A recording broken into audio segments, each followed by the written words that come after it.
नमस्कार दोस्तों, upgrade your skill YouTube channel में मैं आशीष कुमार आपका स्वागत करता हूं। आशा करता हूं आप सब स्वस्थ होंगे और अच्छे होंगे। दोस्तों, आज के क्लास में हम पढ़ेंगे फिजिक्स के एमसीक्यू और ये रहेगा फिजिक्स के पहले चैप्टर मात्रक से।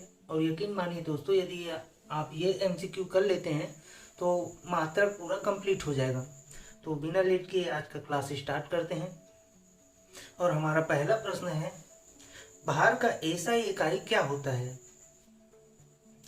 ठीक है, तो option A kilogram, option B newton, option C gram और ऑप्शन डी डाइन।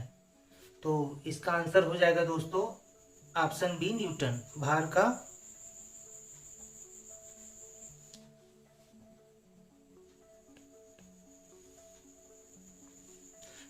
एसआई इकाई न्यूटन होगा। उम्मीद करता हूं आप समझ गए होंगे। कुछ और डेफिनेशन देख लेते हैं। भार वेट का मात्रक न्यूटन होता है तथा अन्य भौतिक राशियों का एसआई मात्रक, जैसे कि लंबाई बोल दिए तो इसका एसआई मात्रक मीटर होता है। ठीक है, द्रव्यमान इसका किलोग्राम, समय इसका सेकंड होता है, विद्युत धारा इसका एसआई मात्रक एम्पियर होता है, ताप का केल्विन होता है, ज्योति तीव्रता इसका कैंडेला होता है और पदार्थ की मात्रा इसका एसआई मात्रक मोल होता है। तो ये सभी आप याद रखेंगे। चलते हैं नेक्स्ट क्वेश्चन। संवेग की इकाई क्या है? ठीक है, इस टाइप से भी प्रश्न आपको फेस करना पड़ सकता है दोस्तों। संवेग की इकाई क्या है? Option A kgms square, option B kgms -1, option C kgms और ऑप्शन डी kgms -स्क्वायर। तो इसका आंसर क्या होगा दोस्तों? सबसे पहले तो ये सब आपको निकालना आना चाहिए। संवेग की इकाई kgms -1 होगा। कैसे होगा ये मैं आगे समझाऊंगा। ठीक है, किसी वस्तु के द्रव्यमान एवं उस वस्तु के वेग के गुणनफल को उस वस्तु का संवेग कहा जाता है। वस्तु का संवेग एक सदिश राशि है, याद रखेंगे। वस्तु का संवेग एक सदिश राशि है।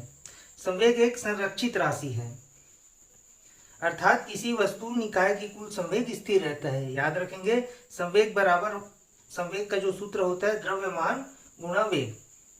ठीक है, इसका मात्रक किलोग्राम मीटर सेकेंड या kgms -1 होता है। किसी वस्तु पर लगा बल उस वस्तु के संवेग में परिवर्तन के दर के बराबर होता है। याद रखेंगे। अब आप सोच रहे होंगे कि kgms ये कैसे आया, तो चलिए ये भी जान लेते हैं। सबसे पहले सिंपल तरीके से समझाता हूं। जैसे मैंने लिखा यहाँ पे चाल। ठीक है, तो चाल का सूत्र होता है दोस्तों दूरी बटे समय। दूरी बटे समय। ठीक है, इसे दूरी का एसआई मात्रक m, ठीक, और समय का सेकेंड का s। ठीक है, ये समझ गए होंगे ना। दूरी का मीटर में एसआई मात्रक होता है और समय का सेकेंड होता है। ठीक है, अब जब ये सेकेंड इधर ऊपर जाएगा, मतलब एक लाइन में आएगा, तो ये इसे हम लिखेंगे ms -1, क्योंकि यहाँ s के नीचे कुछ नहीं है, मतलब एक है। ये तो आप जानते हैं। जब इसे इस फॉर्म में लिखेंगे दोस्तों तो ये पक्षांतर हो जाएगा, चिन्ह बदल जाती है। और कुछ नहीं है, इसका मतलब एक है और पक्षांतर होगा, चिन्ह बदल जाते हैं, इसलिए माइनस लिखे। उम्मीद करता हूँ ये आप समझ गए होंगे। एक और बता देता हूँ। जैसे मैंने लिखा यहाँ वेग। अब वेग का सूत्र होता है दोस्तों विस्थापन बटे समय।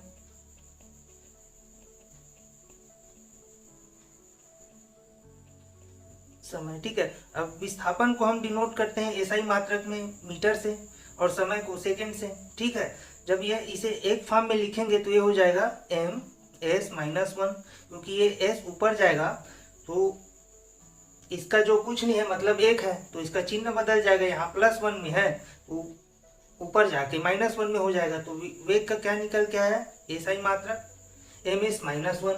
उम्मीद करता हूँ ये आप समझ गए होंगे। एक और ले लेते हैं। जैसे मैंने लिखा त्वरण। ठीक है, त्वरण का सूत्र होता है दोस्तों वेग बटे समय। वेग बटे समय। अब वेग का हम क्या निकाल के आए थे? वेग का ms -1, ये आप जानते हैं। वेग का हम निकाल के आए थे ms -1, तो इसे ऐसे ही लिखेंगे ms -1। बटे में समय का सेकेंड। ठीक, अभी जब ये एस इधर जाएगा तो -1 हो जाएगा, तो ये फाइनली हो जाएगा ms-1। ठीक है, और प्लस s-1, तो ये -1 ये जुड़ जाएगा, तो ये फाइनली हो जाएगा ms-2, क्योंकि ये -1 और -1 जुड़ेगा तो -2 होगा। ये तो आप समझ गए होंगे। तो त्वरण का आ जाएगा ms-2। ये फार्मूला आप समझ गए दोस्तों, तो फिर क्या ही बात है, आने वाले एग्जाम में आपको यही सब फॉर्म में ही प्रश्न देखने को मिलेगा। तो उम्मीद करता हूँ ये आप समझ गए होंगे। आगे बढ़ते हैं, अगला क्वेश्चन। प्रश्न 3 रहा, उद्योग में शक्ति की इकाई। ठीक है, उद्योग में शक्ति की इकाई है, option A kilowatt, option B watt, option C joule और ऑप्शन डी अश्वशक्ति। तो उद्योग में शक्ति की इकाई दोस्तों हम अश्वशक्ति से डिनोट करते हैं। ठीक है, खाली शक्ति बोल देते तो वाट हो जाता है या जूल हो जाता। इसका डेफिनेशन देख लेते हैं। भौतिकी में पावर या विद्युत शक्ति वह दर होती है जिस पर कोई कार्य किया जाता है या ऊर्जा संचारित होती है, अथवा एक नियत समय में कितनी ऊर्जा की आवश्यकता होती है या ऊर्जा व्यय होती है। ठीक है, शक्ति P की इकाई जूल बटे सेकेंड ऊपर बताया। खाली शक्ति पूछ लिया जाए तो आप उसका आंसर जूल बटे सेकेंड दे सकते हैं या वाट भी बोल सकते हैं, परंतु यदि उद्योग में प्रयुक्त शक्ति को मुख्यतः अश्वशक्ति बोला जाता है, हार्स पावर। ठीक है, और 1 हार्स पावर होता है दोस्तों 746 वाट जूल सेकेंड। उम्मीद करता हूँ ये आप समझ गए होंगे। 1 हार्स पावर बराबर होता है 746 वाट। ये अधिकतर एग्जाम में पूछा भी गया है। आगे बढ़ते हैं, अगला क्वेश्चन। विद्युत आवेश की एसआई मात्रक क्या है। ठीक है, प्रश्न 4 रहा, विद्युत आवेश की एसआई मात्रक क्या है। तो option A volt, option B coulomb, option C kelvin और ऑप्शन डी किलोग्राम।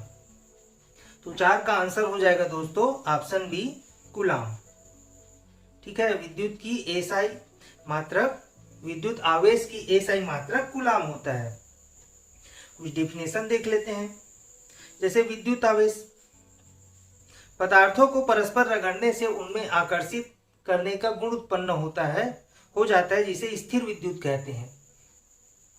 उनमें संचित गुण को आवेश कहा जाता है, और आवेश 2 प्रकार के होता है, एक धन आवेश होता है तथा एक ऋण आवेश होता है। इन्हें यह नाम अमेरिका वैज्ञानिक बेंजामिन फ्रैंकलिन ने दिया था। इसका एसआई मात्रक कूलाम होता है। ठीक है, तो इसका आंसर कूलाम हो जाएगा प्रश्न 4 का। आगे बढ़ते हैं, प्रश्न 5, विद्युत धारा का एसआई मात्रक क्या है। विद्युत धारा का एसआई मात्रक क्या है। ठीक है, अब यहाँ पे धारा था, वहां आवेश था, इसमें कंफ्यूज नहीं होना चाहिए। Option A ampere, option B coulomb, option C joule और ऑप्शन डी वाट। तो इसका आंसर हो जाएगा दोस्तों ऑप्शन ए एम्पियर, 5वां का। कुछ डेफिनेशन देख लेते हैं। जैसे धारा करके पूछा गया है, तो धारा का, विद्युत धारा का एसआई मात्रक एम्पियर होता है। यदि विद्युत आवेश पूछा जाता तो कूलाम होता, पीछे क्वेश्चन में बताए थे। यदि कार्य या ऊर्जा बोल दे और उसका एसआई मात्रक पूछे तो इसका जूल होगा। ठीक है, और सामर्थ्य या शक्ति करके पूछ दे तो उसका एसआई मात्रक होगा वाट अथवा जूल बटे सेकेंड। ठीक है, यदि उद्योग शक्ति करके पूछ दे तो हार्स पावर होगा, वाणिज्यिक शक्ति करके पूछ दे तब किलोवाट हावर्स में पूछा जाता है। आगे प्रश्न में मेंशन किया गया है। आगे बढ़ते हैं, अगला क्वेश्चन। प्रश्न 6 रहा, निम्न का मिलान कीजिए। पहला चुंबकीय फ्लक्स। ठीक है, तो चुंबकीय फ्लक्स घनत्व है, इसमें घनत्व एक्स्ट्रा जोड़ दिया है। खाली चुंबकीय फ्लक्स करके पूछ लिया जाता तो उसका आंसर ये वेबर होता। ठीक है, खाली चुंबक फ्लक्स करके पूछ लिया जाता तो इसका आंसर ये वेबर होता। ठीक है, लेकिन चुंबकीय फ्लक्स है और घनत्व जोड़ दिया इसमें एक्स्ट्रा, ये चुंबकीय फ्लक्स घनत्व, तो इसका एसआई मात्रक होगा टेस्ला। याद रखेंगे, चुंबकीय फ्लक्स घनत्व है तो इसका एसआई मात्रक टेस्ला होगा। यदि चुंबकीय फ्लक्स है तो इसका एसआई मात्रक वेबर होगा। और स्वप्रेरण, अब आखिरी ऑप्शन बचा है तो आप जान ही गए होंगे, स्वप्रेरण, तो स्वप्रेरण का हेनरी होगा एसआई मात्रक। ठीक है, तो इसका इस हिसाब से ऑप्शन डी सही हो जाएगा। चुंबकीय फ्लक्स घनत्व का एसआई मात्रक टेस्ला होता है, स्वप्रेरण का हेनरी होता है, चुंबक फ्लक्स का वेबर होता है। आगे बढ़ते हैं। प्रश्न 7, निम्नलिखित में से किसकी कोई इकाई नहीं है? ठीक है, ऑप्शन ए घनत्व, ऑप्शन बी सापेक्षिक घनत्व, और ऑप्शन सी विस्थापन, और ऑप्शन डी दाब। ठीक है, तो इनमें से किसका कोई एसआई नहीं है? तो ये तो आप समझ ही गए होंगे, सापेक्षिक घनत्व का कोई एसआई नहीं होता है, जबकि घनत्व, विस्थापन, दाब सबका एसआई मात्रक होता है। ठीक है, जैसे घनत्व किलोग्राम मीटर घन, ठीक, यदि दाब बोले तो न्यूटन मीटर स्क्वायर अथवा पास्कल दाब के लिए। यदि विस्थापन बोले तो उसका एसआई मात्रक मीटर होता है। ठीक है, जबकि सापेक्षिक घनत्व का कोई भी इकाई नहीं होता है, क्योंकि सापेक्षिक घनत्व दो एक जैसी इकाई का अनुपात होता है। ठीक है, आगे बढ़ते हैं। अगला क्वेश्चन, प्रश्न 8 रहा, एम्पियर सेकेंड किसकी इकाई है? एम्पियर सेकेंड किसकी इकाई है? तो ऑप्शन ए आवेश, ऑप्शन बी शक्ति, ऑप्शन सी वोल्टेज, और ऑप्शन डी ऊर्जा। तो एम्पियर सेकेंड दोस्तों आवेश की इकाई होती है। ठीक है, तो इसका आंसर ऑप्शन ए हो जाएगा। एम्पियर सेकेंड विद्युत आवेश की इकाई है। ठीक है, एम्पियर बराबर आवेश बटे सेकेंड, यही इसका सूत्र है। अब आवेश पूछा है तो एम्पियर इधर आ जाएगा, तो एम्पियर सेकेंड हो जाएगा। ठीक है, तो एम्पियर सेकेंड का इकाई होता है आवेश। उम्मीद करता हूँ समझ गए होंगे। आगे बढ़ते हैं। प्रश्न 9, गैलन सामान्यतः इस्तेमाल किया जाता है। ठीक है, गैलन सामान्यतः खाली स्थान इस्तेमाल किया जाता है। तो ऑप्शन ए रहा गति के लिए, ऑप्शन बी एक कंटेनर के लिए, और ऑप्शन सी आयतन के माप के रूप में, और ऑप्शन डी कंटेनर को बैरल के संदर्भ में व्यक्त करने के लिए। तो इसका आंसर हो जाएगा दोस्तों, अधिकतर बच्चे ऑप्शन डी मार के आएंगे, क्योंकि गैलन शब्द अधिकतर हम सुने हैं पेट्रोलियम वगैरह में इस्तेमाल किया जाता है। इतना गैलन पेट्रोलियम आयात किया गया, निर्यात किया गया वगैरह वगैरह, इसलिए अधिकतर बच्चे जो नहीं पढ़े हैं वो ऑप्शन डी मार के ही आएंगे, और ये गलत हो जाएगा। इसका आंसर हो जाएगा दोस्तों, गैलन सामान्यतः आयतन के माप के रूप में इस्तेमाल किया जाता है। तो ऑप्शन सी इसका सही हो जाएगा। ठीक है, गैलन सामान्यतः आयतन के माप के रूप में इस्तेमाल किया जाता है। ठीक है, ये गलत ले लिया है। आगे बढ़ते हैं। प्रश्न 10, रेजिस्टेंस की यूनिट क्या है? ठीक, 10 का प्रश्न 10 रहा, रेजिस्टेंस की यूनिट क्या है? Option A ampere, option B watt, option C ohm, option D volt. तो 10वां का आंसर हो जाएगा दोस्तों, रेजिस्टेंस का यूनिट होता है ओम। ठीक है, इसका कुछ डेफिनेशन देख लेते हैं। जैसे विद्युत धारा का एम्पियर होता है, शक्ति का वाट होता है, और प्रतिरोध को ही रेजिस्टेंस बोला जाता है। प्रतिरोध को ही रेजिस्टेंस बोला जाता है, तो जिसका यूनिट होगा ओम, और विभवांतर को वोल्ट में प्रयोग किया जाता है। ठीक है, विभवांतर है तो उसका यूनिट होता है वोल्ट। तो ये सब आप बारीकी से याद रखेंगे। चलते हैं अगले क्वेश्चन की तरफ। बल फोर्स की यूनिट क्या है? Option A kelvin, option B newton, option C pascal, और ऑप्शन डी वोल्ट। तो 11 का आंसर हो जाएगा दोस्तों ऑप्शन बी न्यूटन।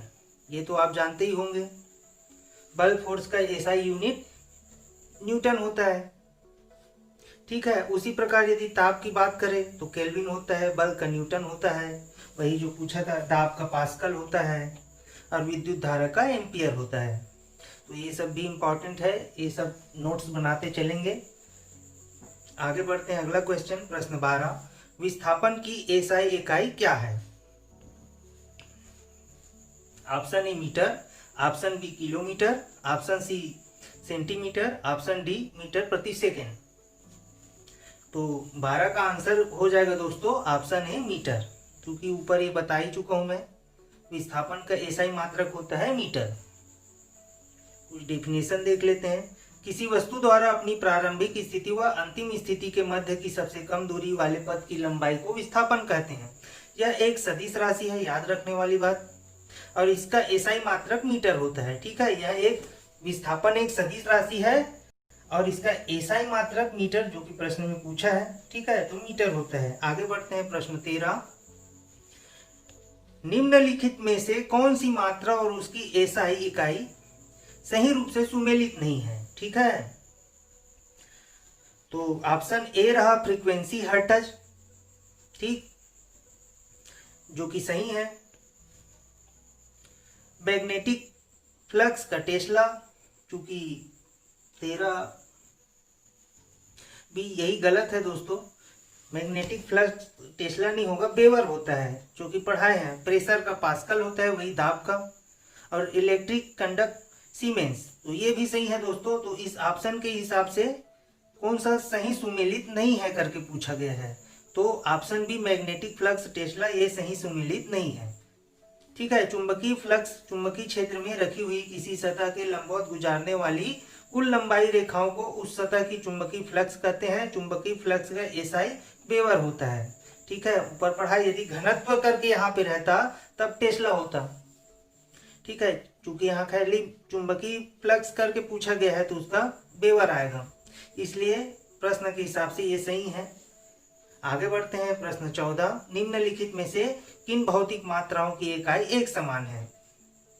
ठीक है, निम्नलिखित में से किन भौतिक मात्राओं की इकाई एक समान है। तो ऑप्शन ए कार्य और ऊर्जा, ऑप्शन बी बल और दाब, ऑप्शन सी बल और संवेग, और ऑप्शन डी बल और कार्य। तो एक समान है करके पूछा है, तो इसका कार्य और ऊर्जा,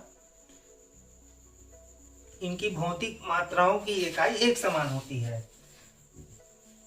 तो इस हिसाब से इसका सही आंसर हो जाएगा ऑप्शन ए। ठीक है, किसी पिंड वस्तु पर किए गए कार्य की माप लगाए गए बल की दिशा में वस्तु के विस्थापन के गुणनफल के बराबर होता है, और यह एक अदिश राशि है। इसका एसआई मात्रक जूल होता है। ठीक है, आगे बढ़ते हैं प्रश्न। ठीक है, ये कुछ और है जिसका एसआई मात्रक समान होता है और विमी सूत्र भी समान होता है। जैसे कि चाल और वेग बोले तो इसका भी समान होता है, भार और बल, इसका भी प्लांक नियतांक, कोणीय संवेग। ठीक है, तो इसका आप स्क्रीनशॉट ले लेंगे। आगे बढ़ते हैं अगले क्वेश्चन की तरफ। प्रश्न 15 रहा, निम्नलिखित में से किन युग्म की एक ही एसआई इकाइयां नहीं है। निम्नलिखित में से किन युग्म की एक ही एसआई इकाइयां नहीं है। ठीक है, तो इनमें नहीं है करके पूछा है। तो ऑप्शन ए गति और वेग, ऑप्शन बी कार्य और ऊर्जा, ऑप्शन सी बल और दबाव, और ऑप्शन डी विस्थापन और दूरी। ठीक है, तो एक ही एसआई इकाई नहीं है, जबकि गति और वेग का एक ही होता है, कार्य और ऊर्जा का भी एक होता है, अभी चर्चा किए, विस्थापन और दूरी का भी एक ही होता है, मीटर। तो इस हिसाब से इस प्रश्न का आंसर ऑप्शन सी हो जाएगा। बल और दबाव का एसआई इकाई अलग अलग होती है।